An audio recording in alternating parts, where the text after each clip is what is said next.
Well, here's my setup. This is the Buster Beagle 3D MK2. It's got 2 ounces of usable plastic once it's in there. And this is a hand-operated machine.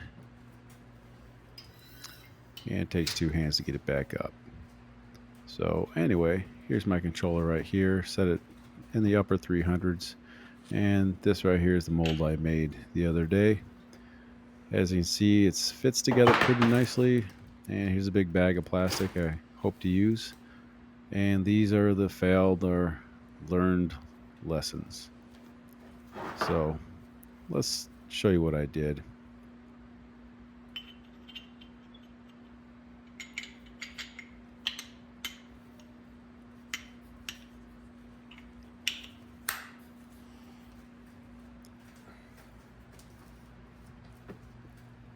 So first thing is you got to put the mold halves together and put it in the right way in the machine.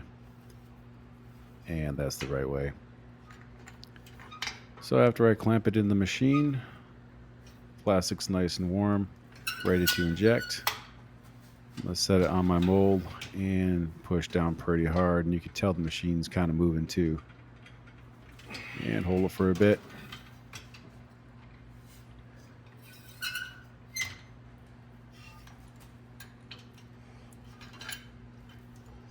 So after opening this up, you can see I've got another failed attempt. This is called a short shot. Basically, there's not enough plastic going in the mold.